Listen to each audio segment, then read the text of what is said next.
आवाज कम कर बोलो ऐसे तो लगा रखे ना सुना तो सोनियम खेत के बाद ना स्विच ऑफ कर दे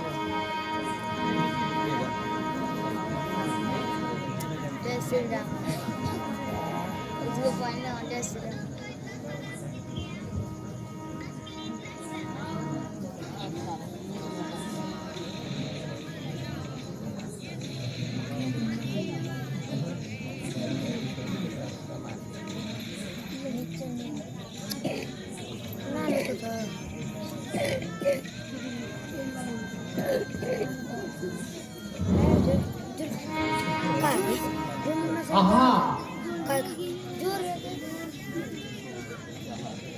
मैं जब कभी भी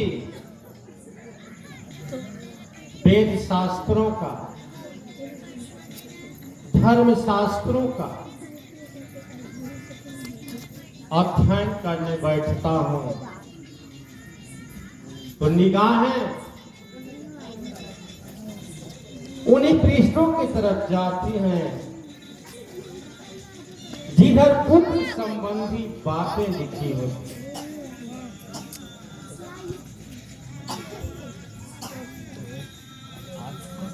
ये कैसी विचित्र बातें हैं। धर्मशास्त्रों में भी वेद शास्त्रों में भी मन नहीं लगता। निगाहें उन्हीं पृष्ठों को खोजती हैं जिसमें पुत्र संबंधी बातें लिखी हैं। आखिर इसका कारण क्या है? कारण दिखाई दे रहा है मेरे सामने। चौथा पन आ गया। बहुत समय व्यतीत हो चुके। तीन रानियां मेरे पास हैं। धन संपदा की कमी नहीं है, लेकिन लग रहा है कि सूर्यास्त होने वाला। मेरे पास क्या नहीं है। मेरे वैभव के सामने कुबेर का वैभव फीका पड़ जाता है। सब कुछ है मेरे पास, क्या नहीं है। लेकिन पुत्र संबंधी बातें हमेशा विचारों में उठा करती हैं। पृथ्वी धन धान्य से पूर्ण भी है, प्रजाएं अमन चरण से है। गोपालन गो सेवा भी है, तो विप्र पूजन भी है। सती संग कथा कीर्तन प्रवचन अध्यात्म मनन चिंतन भी है। आंगन आंगन में तुलसी है, घर घर में और खुशी भी है। सब कुछ है, सब कुछ है, घर में कमी नहीं। घर है पर घर का दिया नहीं। अगर आपके पास गृह हो, घर हो और उसमें दीपक न जलता हो तो गृह तो समझेगा। वही स्थिति आज इसकी बनी हुई। यह गृह जो है, ये राजपाट जो है, लग रहा है कि शमशान बन रहा है। नींद नहीं आती। आखिर क्या करें, क्या इसका उपाय है? कैसे मेरा समय बीतेगा? गोली लगा आरी कैसे बीती रे मोरी रतिया, कैसे बीती रे मोरी रतिया, कैसे दिन बीती है ना रतिया, दिनवा जो बीती जाई, रतिया दिनवा जो बीती गई है, कैसे उमरिया बीती ना। अरे लगली पुत्री बदे हो पीतिया, बड़ी गलत इच्छा है पुत्र प्राप्ति की। अरे लगली पुत्री बदे हो पीतिया, कैसे यसिया पूजी, कैसे यसिया पूजीना। आरतीना सूर्या कुलावा के बूझत, कैसे दीना जली है ना। सुना भइले राज दरबार, सुनी रानी की गोदिया,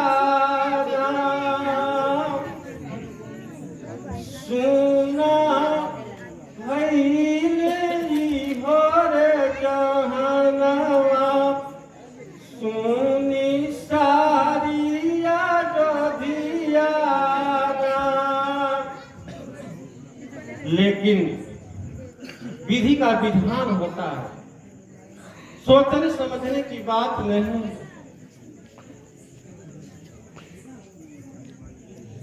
धनी बाटे, अरे धनी बाटे विधि ना तोर विधान। क्या कहा जाए उस विधान के लिए? कौन मिटा सकता है उसको? धनी बाटे विधि ना तोर विधानवा, विधि के अजबार चनवा, विधि के अजबार चनवा।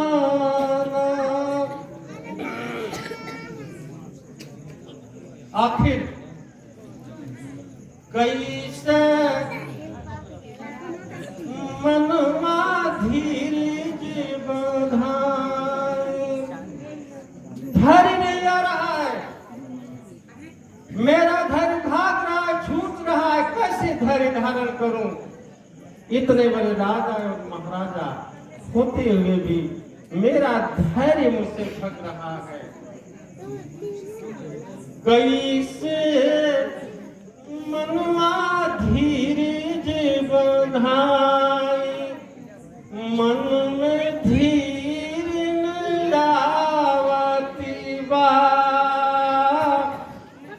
हजीरा हमरो जरी जरी जाला, मनवा धीर न आवती बा। लेकिन बड़ी ही अच्छी बात बताई गई। कौन सी अच्छी बात है?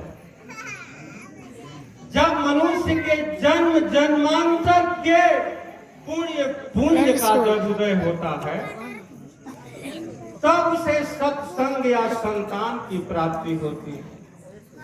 लग रहा है कि मेरे पूरी पूंजी का उदय अभी नहीं हुआ, कैसे मेरे संतान की, कैसे हमें संतान की प्राप्ति होगी।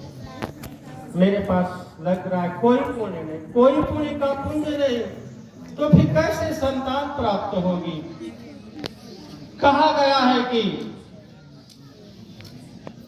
अरे संतानहीन तमाम बातें हैं दुनिया में, तमाम बातें हैं संसार में, तमाम खेद है, तमाम दुख हैं। अरे संतानहीन, अरे धन को धिक्कार, ये बताया जाता है, ये कहा जाता है, ये तमाम बातें आती हैं।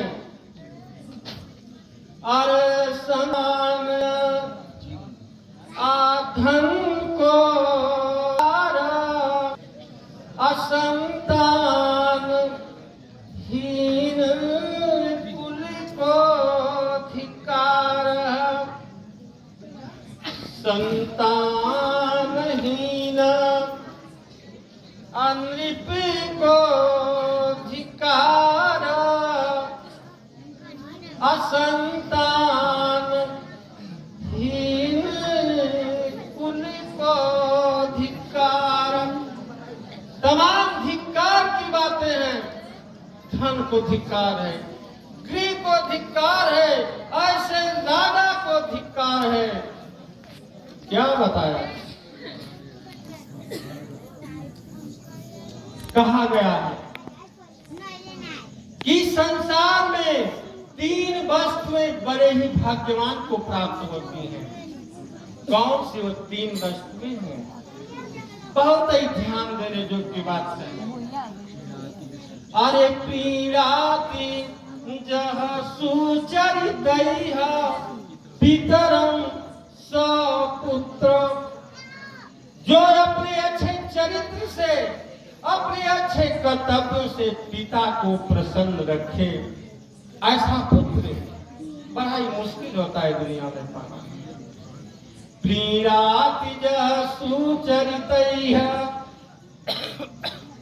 पितरं सपुत्र, अजः भर्तुरेव हितमिच्छति तत्कलत्रम्। और ऐसी स्त्री जो हमेशा अपने पति के हित की इच्छा रखे, ऐसी स्त्री दुनिया में मिलना मुश्किल है।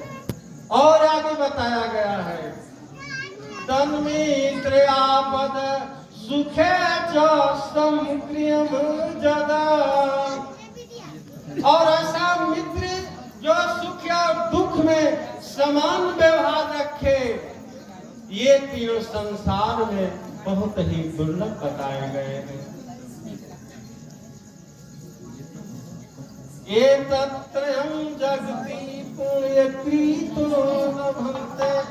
कहा गया है आखिरी में, ये तीनों संसार में बड़े ही अच्छे पुण्य कर्म करने के बाद प्राप्त होते हैं। लोकांतर सुखम पुण्यम तपोदानम समुद्भवम। बताया गया है कि तप और दान के फलस्वरूप सुख जो है परलोक में प्राप्त होता है, लेकिन संतति सुधि वंशाही परित्रयः च सर्वे।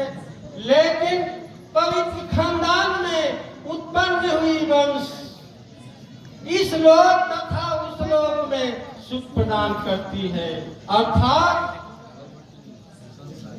अच्छी संतान को तप और दान से भी बढ़कर बताया गया है। परिवर्तिनी संसारे मृतः को वा न जायते। इस परिवर्तनशील रहने वाले संसार में कौन मरता है और कौन जन्म नहीं लेता, लेकिन उसी का जन्म लेना सार्थक है, जिसके जन्म लेने से खानदान की उन्नति होती है। सो जातो जेन जाते न जिसके जन्म लेने से खानदान की उन्नति होती है, उसी का सार्थक जन्म बताया गया।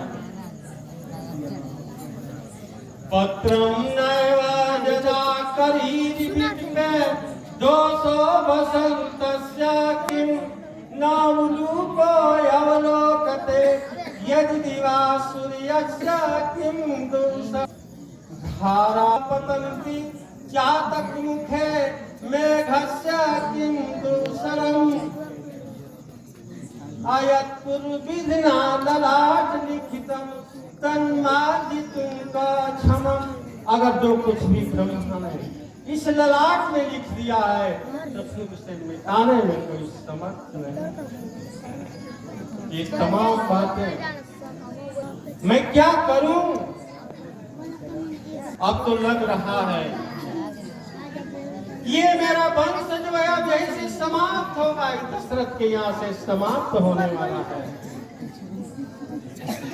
आज से नहीं, अरे युगों से युगों से कई युगों से युगी